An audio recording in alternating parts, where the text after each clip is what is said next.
Good morning, students.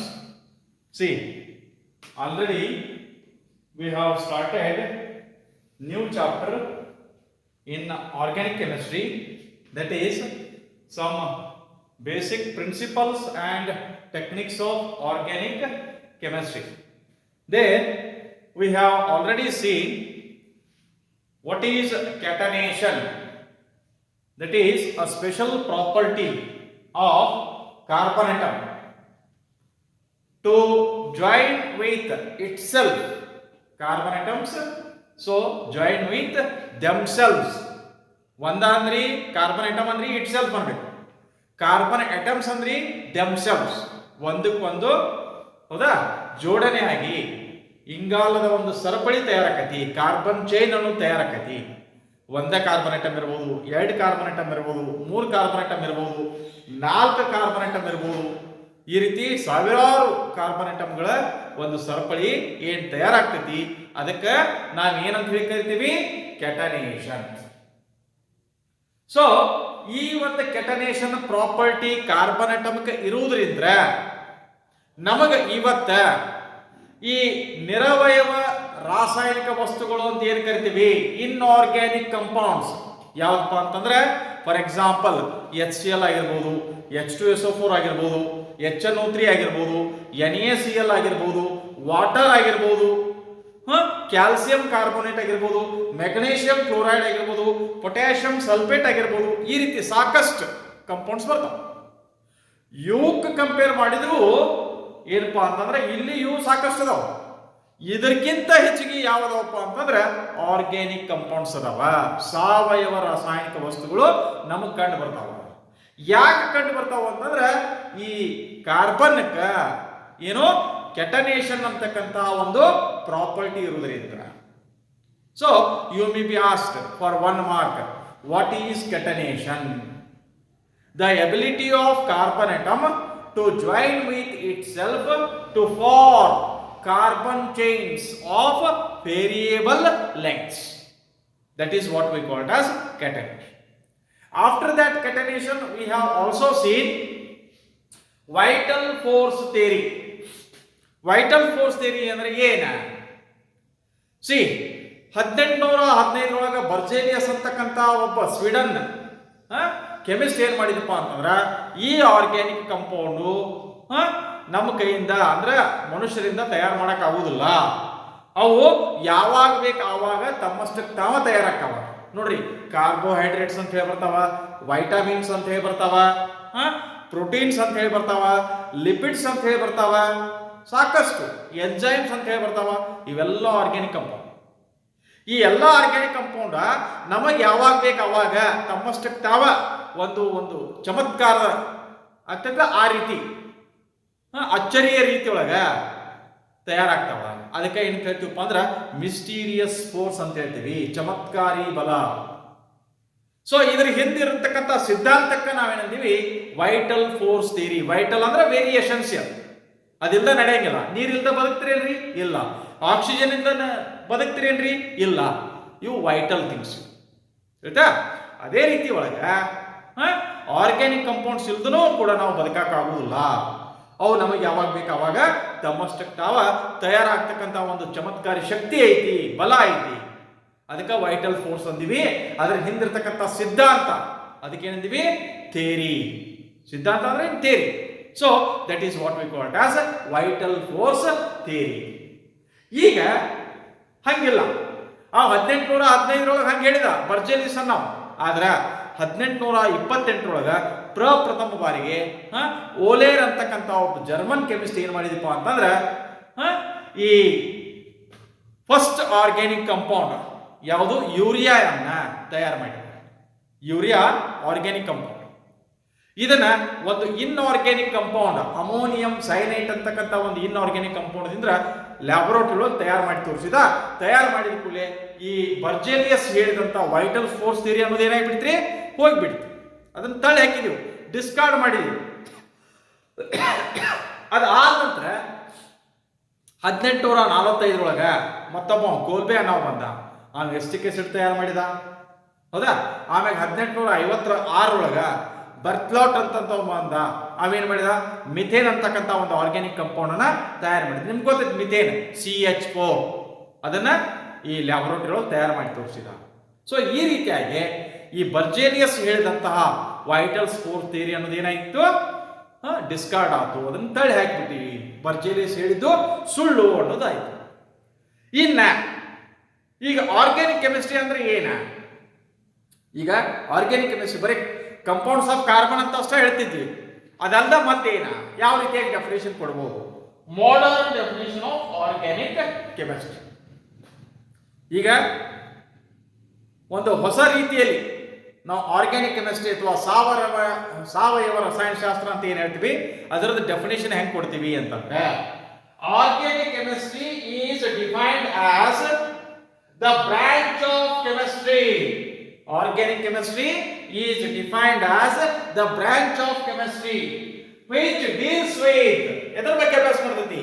With the study of hydrocarbons, carbon ಮತ್ತು hydrogen ಇರತಕ್ಕಂಥ compound ಅನ್ನ organic compounds, ಮತ್ತು ಅವುಗಳಿಂದ ತಯಾರಾಗಿರ್ತಕ್ಕಂಥ ಇನ್ನುಳಿದಂಥ ಕಂಪೌಂಡ್ಸ್, ಡೆರಿವೇಟಿವ್ಸ್. ಹೌದಾ? ಸೊ ಒಂದು ಕಂಪೌಂಡ್ ನಿಂತ ಮತ್ತೊಂದು ಕಂಪೌಂಡ್ ಬಂತಂದ್ರೆ ಅದಕ್ಕೆ ಡೆರಿವೇಟಿವ್ ಅಂತ ಹೇಳ್ತೀವಿ. ಫಸ್ಟ್ ಮೂಲ ಯಾವುದಿದೆ? ಹೈಡ್ರೋಕಾರ್ಬನ್. ಆರ್ಗ್ಯಾನಿಕ್ ಕಂಪೌಂಡ್ಸ್ ಮೂಲ ಯಾವುದು? ಹೈಡ್ರೋಕಾರ್ಬನ್. ಈಗ ಒಂದು ಎಕ್ಸಾಂಪಲ್ ನೋಡಿ, CH4 ಬರ್ತೀವಿ, ಹೌದಾ? ಮಿಥೇನ್ ಅಂತ ಹೇಳ್ತೀವಿ. ಈ ಮಿಥೇನ್ ಅನ್ನ ಸಪೋಸ್ ನೀವು ಕ್ಲೋರಿನ್ ಜೋಡಿ ರಿಯಾಕ್ಷನ್ ಮಾಡಿದ್ರಪ್ಪ ಅಂದ್ರೆ in the presence of sunlight, so ಏನಾಗೈತಿ? ಕ್ಲೋರಿನೇಷನ್ ಅಂತಕ್ಕಂಥ ರಿಯಾಕ್ಷನ್ ಆಗೈತಿ. We are going to get CH3Cl plus HCl ಅಂತ. ಇದು ಕ್ಲೋರೋಮಿಥೇನ್ ಅಥವಾ ಮಿಥೈಲ್ ಕ್ಲೋರೈಡ್, ಕ್ಲೋರೋಮಿಥೇನ್ ಅಥವಾ ಮಿಥೈಲ್ ಕ್ಲೋರೈಡ್. ಯಾವುದರಿಂದ ಬಂತು? ಮಿಥೇನ್ದಿಂದ ಬಂತು. ಮಿಥೇನ್ ಏನು? ಹೈಡ್ರೋಕಾರ್ಬನ್. ಹೈಡ್ರೋಕಾರ್ಬನ್ ಅಂದ್ರೆ ಏನು? ಹೈಡ್ರೋಜನ್ ಮತ್ತು ಕಾರ್ಬನ್ ಅನ್ನ ಹೊಂದಿರತಕ್ಕಂತ compound hydrocarbon. Hydrogen, carbon carbon. ಹೌದಾ? ಸೊ ಈ ಹೈಡ್ರೋಕಾರ್ಬನ್ ಅಂದ್ರೆ ಏನು ಬಂತು? ಈ ಕ್ಲೋರೋಮಿಥೇನ್ ಅಂತಕ್ಕಂಥ ಕಂಪೌಂಡ್. ಇನ್ನು ಈ ಕ್ಲೋರೋಮಿಥೇನ್ ತಗೊಂಡ CH3Cl by treating it with NaOH, ಹೌದಾ? ಏನಾಗೈತಿ? You are going to get CH3OH plus NaCl. ಹೌದ್ರಿ? ಸೊ ಮಿಥೈಲ್ ಆಲ್ಕೋಹಾಲ್ ಅಂತ ಹೇಳ್ತೀವಿ. ಸೊ ಈ ಮಿಥೈಲ್ ಆಲ್ಕೋಹಾಲ್ ಎದರಿಂದ ಬಂತು? ಕ್ಲೋರೋಮಿಥೇನ್ ನಿಂದ ಬಂತು. ಕ್ಲೋರೋಮಿಥೇನ್ ಎದರಿಂದ ಬಂತು? ಮಿಥೇನ್ ನಿಂದ ಬಂತು. ಈ ರೀತಿಯಾಗಿ ಇದು ಚೈನ್ ರಿಯಾಕ್ಷನ್. ಆಯ್ತಾ? ಸೊ ಹೈಡ್ರೋಕಾರ್ಬನ್ ಮತ್ತು ಅವುಗಳಿಂದ ತಯಾರಾಗಿರ್ತಕ್ಕಂಥ ಕಂಪೌಂಡ್, ಅವುಗಳ ಡೆರಿವೇಟಿವ್ಸ್ ಅಂತ ಹೇಳ್ತೀವಿ. ಇವುಗಳ ಬಗ್ಗೆ ಅಭ್ಯಾಸ ಮಾಡತಕ್ಕಂತಹ ಒಂದು ರಸಾಯನಶಾಸ್ತ್ರದ ವಿಭಾಗಕ್ಕೆ ನಾವು ಏನಂತ ಹೇಳಿ ಕರಿತೀವಿ? ಸಾವಯವ ರಸಾಯನಶಾಸ್ತ್ರ ಅಥವಾ ಆರ್ಗ್ಯಾನಿಕ್ ಕೆಮಿಸ್ಟ್ರಿ ಅಂತ ಹೇಳಿ ಕರಿತೀವಿ. Organic chemistry is the branch of science. Chemistry is the branch of chemistry which deals with the study of hydrocarbons and its derivatives. Is it right? ಈಗ ನೋಡಿ, ನೆಕ್ಸ್ಟ್ ಮತ್ತೊಂದು ಹೆಡ್ಡಿಂಗ್ ಹಾಕಿ ಏನಂತ ಹೇಳ್ಕೊ ಅಂತಂದ್ರೆ, that is tetravalency of carbon. tetravalency of carbon. ಇದರ ಬಗ್ಗೆ ಒಂದು ಸ್ವಲ್ಪ detail ಆಗಿ ಇದು ನಿಮಗೆ ಎಕ್ಸ್ಪ್ಲನೇಷನ್ ಕೊಡ್ತೇನೆ. ಹೌದಾ? ಟೆಟ್ರಾವ್ಯಾಲೆನ್ಸಿ ಅಂದ್ರೆ ಏನ? ವ್ಯಾಲೆನ್ಸಿ ಅಂದ್ರೆ ಸಂಯೋಗ ಶಕ್ತಿ ಅಂತ ಹೇಳ್ತೀವಿ. ವ್ಯಾಲೆನ್ಸಿ ಅಂದ್ರೆ ಸಂಯೋಗ ಶಕ್ತಿ ಅಂತ ಹೇಳ್ತೀವಿ. ತಿಳಿತಾ? ಸಿ ಕಾರ್ಬನ್ ಅಟಾಮಿಕ್ ನಂಬರ್ ಎಷ್ಟು? 6. ಕಾರ್ಬನ್ ಅಟಾಮಿಕ್ ನಂಬರ್ ಎಷ್ಟು? 6. ಇದರದ್ದು ಎಲೆಕ್ಟ್ರಾನ್ ವಿನ್ಯಾಸ ಬರೀರಿ ಅಂದ್ರೆ ಯಾವ ರೀತಿಯಾಗಿ ಬರೀತೀರಿ? 1s2 2s2 2p2 ಈ ರೀತಿ ಬರೀತೀವಿ. ಹೌದಾ? ಇಲ್ಲಿ ಬಾಕ್ಸ್ ಒಳಗೆ 1s ಆರ್ಬಿಟಲ್ ಇದನ್ನ ಹಿಂಗೆ ಬರೀ. ಎಷ್ಟು ಎಲೆಕ್ಟ್ರಾನ್ ಅದಾವ್ರಿ? 2 ಎಲೆಕ್ಟ್ರಾನ್. 2s ಆರ್ಬಿಟಲ್ ಬರೀ. ಎಷ್ಟು ಎಲೆಕ್ಟ್ರಾನ್ ಅದಾವ್ರಿ? 2 ಎಲೆಕ್ಟ್ರಾನ್. ಅದನ್ನ ಹಿಂಗೆ ಬರೀ. p ಆರ್ಬಿಟಲ್ಸ್ ಎಷ್ಟು ಅದಾವಪ್ಪ ಅಂತಂದ್ರೆ 3 ಅದಾವು. px py pz. px py pz. ಹೌದಾ? ಇದರೊಳಗೆ ಇಲ್ಲೊಂದು ಎಲೆಕ್ಟ್ರಾನ್ ಹಾಕಿದ್ರಿ, ಇಲ್ಲೊಂದು ಎಲೆಕ್ಟ್ರಾನ್. ಅಂದ್ರ 2 ಅನ್ಪೇಡ್ ಎಲೆಕ್ಟ್ರಾನ್. 2 ಅನ್ಪೇಡ್ ಎಲೆಕ್ಟ್ರಾನ್ ಅನ್ನು ನಾವು ಇಲ್ಲಿ ನೋಡಿದಾಗ ನಮಗೆ ಕಾರ್ಬನ್ ಒಂದು ಎಂತ ಕಾಂಪೌಂಡ್ ಸಿಗಬೇಕಾಗಿತ್ತು?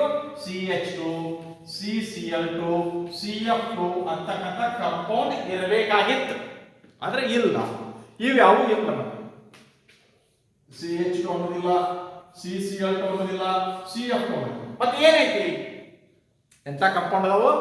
ನಾವು ನೋಡಿದಾಗ CH4 ಐತಿ, CCl4 ಐತಿ, ಆಮ್ಯಾಗ CF4 ಅನ್ನೋದೈತಿ, ಆಮ್ಯಾಗ CH3Cl ಐತಿ, ಆಮ್ಯಾಗ CH2Cl2 ಅನ್ನೋದೈತಿ, ಆಮ್ಯಾಗ CHCl3 ಅನ್ನೋದೈತಿ, ಹೀಗಾಗಿ CCl4 ಇಲ್ಲಿ ಬರ್ತದೆ. ಅಂದ್ರ ಒಂದು ಕಾರ್ಬನ್ ಅಟಮಕ್ಕ ಏನದಾವು? 4 ಅಟಮ್ ಜಾಯಿನ್ ಆಗ್ತವೆ. H ಬಂದ್ರಿಂದ H ಮಿಥೇನ್ ಆಯ್ತು, ಹೌದಾ? ಅಥವಾ ಇವನ್ನ 4 ಹೈಡ್ರೋಜನ್ ತೆಗೆದು ಏನ್ ಮಾಡ್ಬೋದು? Cl ಮಾಡ್ಬೋದು, CCl4 ಅಂದ್ರ ಕಾರ್ಬನ್ನದ ಸಂಯೋಗ ಶಕ್ತಿ ಎಷ್ಟು? 4. ಕಾರ್ಬನ್ನದ ವ್ಯಾಲೆನ್ಸಿ ಎಷ್ಟು? 4. ಕಾರ್ಬನ್ನದ ವ್ಯಾಲೆನ್ಸಿ ಎಷ್ಟು? 4. ಅದನ್ನ ಹೆಂಗೆ ಎಕ್ಸ್ಪ್ಲೈನ್ ಮಾಡೋದಪ್ಪ ಅಂತಂದ್ರೆ, ಇಲ್ಲಿ ಏನು 2 ಎಲೆಕ್ಟ್ರಾನ್ ಅದಾವೆ, ಈ 2 ಎಲೆಕ್ಟ್ರಾನ್ ಪೈಕಿ 1 ಎಲೆಕ್ಟ್ರಾನ್ ಏನ್ ಮಾಡ್ರಿ? ಇಲ್ಲಿ ಶಿಫ್ಟ್ ಮಾಡ್ರಿ. ಅವಾಗ ನೋಡ್ರಿ ಹೆಂಗ ಈ ರೀತಿ ಬರ್ತದೆ. ಇಲ್ಲಿ 2 ಎಲೆಕ್ಟ್ರಾನ್ ಇದ್ವಾ, ಒಂದ ಎಲೆಕ್ಟ್ರಾನ್ ಇಲ್ಲಿ ಉಳಿಸು, ಇದರಾಗಿಂದ 1 ಎಲೆಕ್ಟ್ರಾನ್ ಏನಾಗೈತಿ? ಈಗ ಈ ಕಡೆ ಹೋಗುತ್ತೆ, ಹೌದಾ? ಪಿ ಆರ್ಬಿಟಲ್ ಶಿಫ್ಟ್ ಆಗುತ್ತೆ. ಅವಾಗ ಏನಪ್ಪ ಅಂದ್ರೆ 4 ಅನ್ಪೇಡ್ ಎಲೆಕ್ಟ್ರಾನ್ ಬಂತು. 2 ಜೋಡಿ ಎಲೆಕ್ಟ್ರಾನ್ ಇದ್ವು ಅಂದ್ರೆ ಪೇರ್ಡ್ ಎಲೆಕ್ಟ್ರಾನ್ ಅಂತ ಹೇಳ್ತೀವಿ. ಒಂದೊಂದು ಇದ್ವು ಅಂದ್ರೆ ಅನ್ಪೇರ್ಡ್ ಎಲೆಕ್ಟ್ರಾನ್ಸ್. ಇಲ್ಲಿ ಎಷ್ಟು ಅದಾವ unpaired electrons? 1 2 3 4 4. So therefore 4 bond ಬರೀಬಹುದು. ಆದ್ರೆ ಇಲ್ಲಿ ನೋಡಿ, ಇಲ್ಲಿ ಏನಪ್ಪಾ ಅಂದ್ರೆ ಇದು ಒಂದು 2s ಆರ್ಬಿಟಲ್ ಐತಿ, ಇದು 2s ಆರ್ಬಿಟಲ್. ಇವೇನವ 2p orbitals. ಅವುಗಳೊಳಗ ವ್ಯತ್ಯಾಸ ಐತಿಲ್ರಿ, ಎನರ್ಜಿ ಬೇರೆ ಐತಿ. s ಆರ್ಬಿಟಲ್ ಅಂದ್ರೆ ಸ್ಪೆರಿಕಲ್ ಶೇಪ್ ಐತಿ, p ಆರ್ಬಿಟಲ್ ಅಂದ್ರೆ ಡಂಬೆಲ್ ಶೇಪ್ ಐತಿ, s ಆರ್ಬಿಟಲ್ 2s ಆರ್ಬಿಟಲ್ ಸಣ್ಣದೈತಿ, 2p ಆರ್ಬಿಟಲ್ ದೊಡ್ಡದೈತಿ, ಹೌದಾ? 2s ಆರ್ಬಿಟಲ್ ಎನರ್ಜಿ ಕಡಿಮೆ ಐತಿ, 2p ಆರ್ಬಿಟಲ್ ಎನರ್ಜಿ ಹೆಚ್ಚೈತಿ. ಈ ರೀತಿ ಇದ್ದಾಗ ಇಲ್ಲಿ ನಾವು ಮಿಥೇನ್ ಅಂತಕ್ಕಂಥದ್ದು ಏನು ಬರ್ದೇವಿ, ಇಲ್ಲಿ ಏನು 4 ಬಾಂಡ್ 1 2 3 4, ಈ 4 ಬಾಂಡ್ ಪೈಕಿ 3 ಬಾಂಡ್ ಒಂದೇ ತರ ಇರಬೇಕಾಗಿತ್ತು. ಇದು ಒಂದು ಬಾಂಡ್ ಒಂದು ಬೇರೆ ತರ ಇರಬೇಕಾಗಿತ್ತು, ಆದ್ರೆ ಹಂಗಿಲ್ಲ. 4 ಬಾಂಡ್ ಸಮವಾಗಿದಾವ, ಒಂದೇ ತೆರನಾಗಿದಾವ, ಯಾವುದೇ ತೆರನಾದಂತ ಬದಲಾವಣೆ ಇಲ್ಲ. ತಿಳಿತಾ? ಅದನ್ನ ಹೆಂಗೆ ಹೇಳುದಪ್ಪ ಅಂತಂದ್ರೆ, ಇಲ್ಲಿ ನೋಡ್ರಿ, ಇವು ಆರ್ಬಿಟಲ್ ಏನಾಗವಪ್ಪ ಅಂದ್ರೆ, ಇದೊಂದು 2s ಆರ್ಬಿಟಲ್ ಮತ್ತೆ ಇವು 3 2p ಆರ್ಬಿಟಲ್ ಏನಾಗ್ತಾವ? ಮಿಕ್ಸ್ ಅಪ್ ಆಗ್ತಾವ. Mixing up of atomic orbitals of different kind of the same atom. ನೋಡಿ, ಇದು s ಆರ್ಬಿಟಲ್, ಇದು s ಆರ್ಬಿಟಲ್. ಯಾವ s ಆರ್ಬಿಟಲ್? 2s orbital. ಯಾವ್ದು? ಕಾರ್ಬನ್ ಅಟಮ್, ಹೌದಾ? ಆಮೇಲೆ ಇಲ್ಲಿ ಎಷ್ಟೈತಿ ಎಲೆಕ್ಟ್ರಾನ್? 1 ಎಲೆಕ್ಟ್ರಾನ್ ಐತಿ. ಪ್ಲಸ್ ಇನ್ನೇನ್ ಮಾಡೋಣ ಅಂದ್ರೆ ಮಿಕ್ಸ್ ಮಾಡೋಣ, ಹೌದಾ? ಯಾವುದು? ಇದು ಒಂದು p ಆರ್ಬಿಟಲ್, ಇದಕ್ಕೆ px ಅನ್ನೋನು, 2px ಅನ್ನೋನು, ತಿಳಿತಾ? ಇದಕ್ಕೆ 2pz ಅನ್ನೋನು, ಇದು 2pz ಆರ್ಬಿಟಲ್, ಹೌದಾ? ಇನ್ನೊಂದು ಆರ್ಬಿಟಲ್ ಇಲ್ಲಿ ತೋರಿಸ್ತೀನಿ, 2py ಆರ್ಬಿಟಲ್ ಅನ್ನೋನು. ಇದಕ್ಕೆ ನಾನು 2py ಆರ್ಬಿಟಲ್. ಇದು ಒಂದು ಆರ್ಬಿಟಲ್ ಮತ್ತೆ ಇವು 3 ಆರ್ಬಿಟಲ್ ಯಾವಾಗ ಮಿಕ್ಸಪ್ ಆಗ್ತಾವ, ಅದಕ್ಕೆ ಆ ಪ್ರೋಸೆಸ್ ಗೆ ನಾವೇನ್ ಹೇಳ್ತೀವಿ? ಹೈಬ್ರಿಡೈಸೇಷನ್. ಅದಕ್ಕೆ ಏನಂತ ಹೇಳ್ತೀವಿ? ಹೈಬ್ರಿಡೈಸೇಷನ್. ನೋಡಿ, ಇದು ಒಂದು ಆರ್ಬಿಟಲ್, ಇವು 3 orbital.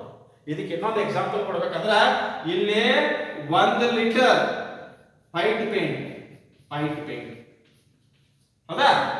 3 litre red paint mix ಮಾಡಿ, ಇದು 1 ಲೀಟರ್ ವೈಟ್ ಪೇಂಟ್ ಐತಿ, 3 ಲೀಟರ್ ರೆಡ್ ಪೇಂಟ್ ಐತಿ. ಮಿಕ್ಸ್ ಮಾಡಿದ್ರಿಪ್ಪ ಅಂತಂದ್ರೆ ನಿಮಗೆ ಏನ್ ಸಿಗ್ತೈತ್ರಿ? ಏನ್ ಸಿಗ್ತೈತಪ್ಪ ಅಂದ್ರೆ 4 ಲೀಟರ್ ಕರೆಕ್ಟ್ ಆಗಿ ಎಲ್ಲ ಮಿಕ್ಸ್ ಮಾಡಿದ್ರೆ ಅಂತ 1 + 3 = 4. ಈ 4 ಲೀಟರ್ ಏನ್ ಬಂತು? ಪಿಂಕ್ ಕಲರ್ ಬಂತು. ಒಂದೇ ರೀತಿಯಾದಂತ ಕಲರ್ ಬರ್ತಿಲ್ಲ, ಪಿಂಕ್ ಕಲರ್ ಬಂತು. ಹಂಗ ಇದು ಒಂದು 2s ಆರ್ಬಿಟಲ್, ಇದು ಬೇರೆನೇ ವೈಟ್ ಪೇಂಟ್ ಇದ್ದಂಗೆ. ಇದು 3 p orbitals, 2px 2py 2pz. ಇವು ನೋಡಕ್ ಒಂದೇ ತರ ಅದಾವ್ರಿ, ಓರಿಯೆಂಟೇಷನ್ ಅಷ್ಟೇ ಬೇರೆ ಐತಿ. ಒಂದು x ಆಕ್ಸಿಸ್ ಮುಂದೆ ಐತಿ, ಇನ್ನೊಂದು z ಆಕ್ಸಿಸ್ ಉಂಟೈತಿ ಮತ್ತೊಂದು y ಆಕ್ಸಿಸ್ ಉಂಟೈತಿ ಓರಿಯಂಟೇಷನ್ ಅಷ್ಟೇ ಬೇರೆ ಡೈರೆಕ್ಷನ್ ಅಷ್ಟೇ ಬೇರೆ ಆದ್ರೆ ಅವತರದ ಶೇಪ್ ಅವತರದ ಸೈಜ್ ಅವತರದ ಎನರ್ಜಿ ಎಲ್ಲ ಸೇಮ್ ಐತಿ ಐಡೆಂಟಿಕಲ್ ಆರ್ಬಿಟಲ್ಸ್ ಆದ್ರೆ ಇದೇನೈತಿ ಬೇರೆ ಈಗ ಇದು ಒಂದ ಮತ್ತು ಇವು ಮೂರ ಮಿಕ್ಸಪ್ ಆಗತ್ತೆ ಟೋಟಲ್ ನಮಗ 4 ಆರ್ಬಿಟಲ್ ಬರಬೇಕು 4 ಆರ್ಬಿಟಲ್ ಬರಬೇಕು ಆ 4 ಆರ್ಬಿಟಲ್ ಹೊಸ ಏನ್ ಬರ್ತಾವ್ರಿ ಅವಕ್ಕ ನಾವೇನ್ ಹೇಳ್ತೀವಪ್ಪ ಅಂತಂದ್ರೆ ಹೈಬ್ರಿಡೈಸ್ಡ್ ಆರ್ಬಿಟಲ್ಸ್ ಅಂತ ಹೇಳ್ತೀವಿ ಸರ್ ಇದನ್ನ ಯಾಕೆ ಸಾಂತಂದ್ರಿ ಏನ್ಬೇಡಿ ಸಾಣದಿಲ್ಲ ಬೋರ್ಡ್ ಮ್ಯಾಗ ಹಂಗ ಆಗ್ತೈತಿ ಹಿಂದೆ ಐತ 4 ಸೇಮ್ ಸೈಜ್ ಹೌದಾ ಸೇಮ್ ಏನಪ್ಪಾ ಅಂದ್ರೆ ಶೇಪ್ ಮತ್ತೆ ಸೇಮ್ ಎನರ್ಜಿ ಐತಿ ಐಡೆಂಟಿಕಲ್ ಆರ್ಬಿಟಲ್ಸ್ ಇವಕ್ಕೆ ಏನಂತ ಹೇಳ್ತೀವಪ್ಪ ಅಂದ್ರೆ sp3 hybrid sp3 hybrid orbitals ಹೌದಾ ಎಷ್ಟು ನಾವು 4 ಯಾಕಂದ್ರೆ ಇದು ಒಂದಿತ್ತು ಇದು ಒಂದು 2s ಆರ್ಬಿಟಲ್ ಇವು ಮೂರು ಇದಾವೆ 2px 2py 2pz 3 p orbitals mix-up ಆಗಿ ಟೋಟಲ್ ಆಗಿ ಎಷ್ಟು ಬಂತು 4 sp3 ಹೈಬ್ರಿಡ್ ಆರ್ಬಿಟಲ್ಸ್ ಈ ರೀತಿ ಆದಾಗ ನಾವಿಲ್ಲಿ ಕಾರ್ಬನ್ ಐತಿ ಸೊ ಈ ಕಾರ್ಬನ್ಕ ಹೌದಾ ಈ ರೀತಿ ತೋರಿಸ್ತೀವಿ ಇದಕ್ಕೆ ವೆಂಟ್ ಆಫ್ ಲೆವೆಲ್ ಹೌದಾ model for the carbon atom ಅಂತ ಹೇಳ್ತೀವಿ ಟೆಟ್ರಾಹೆಡ್ರಲ್ ಮಾಡೆಲ್ ಇದಕ್ಕೆ ಅಂತ ಹೇಳ್ತೀವಿ tetrahedral model of carbon atom ಅದೇ ಏನಪ್ಪಾ ಅಂದ್ರೆ tetravalency of carbon see according to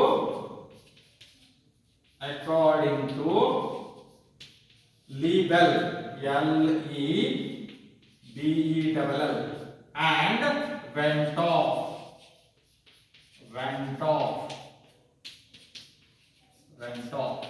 ಹೌದಾ carbon atom has 4 valencies that is tetra ಅಂದ್ರೆ ಎಷ್ಟು tetra ಅಂದ್ರೆ 4 tetra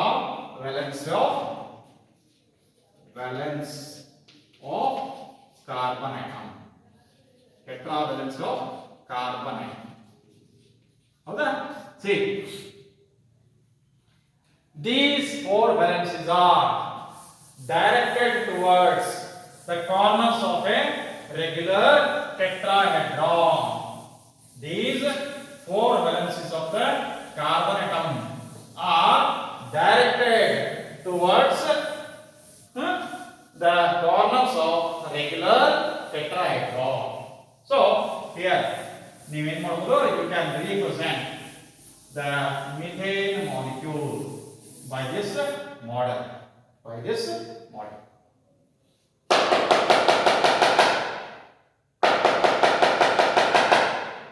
See,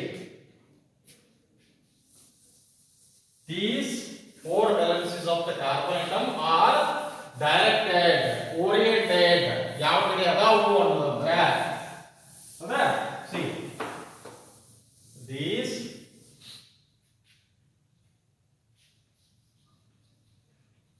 4 valencies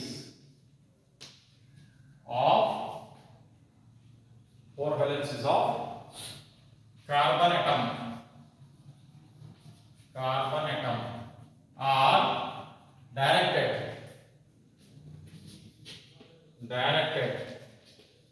towards the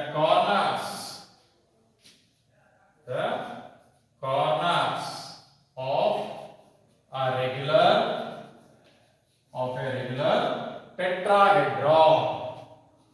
tetrahedron. See, we can represent it like this one, carbon atom. See, this is towards one corner, this is towards another corner, this is towards third corner, and this is towards fourth corner. When you join these, what you are going to get? You are going to get a tetrahedron. We are going to get tetrahedron. ಹೌದಾ ಈ ರೀತಿ join ಮಾಡಿ. This is what we are going to get tetra. ಆಯ್ತಾ see methane molecule ತೋರಿಸೋದಲ್ಲ carbon is at the center. Here one hydrogen atom. Here another hydrogen atom. Here third hydrogen atom, and this is fourth hydrogen atom. Methane. This is the methane. Tetrahedral model of methane. Is it right? So, in the next class, we will discuss about hybridization and classification of organic compounds. Thank you.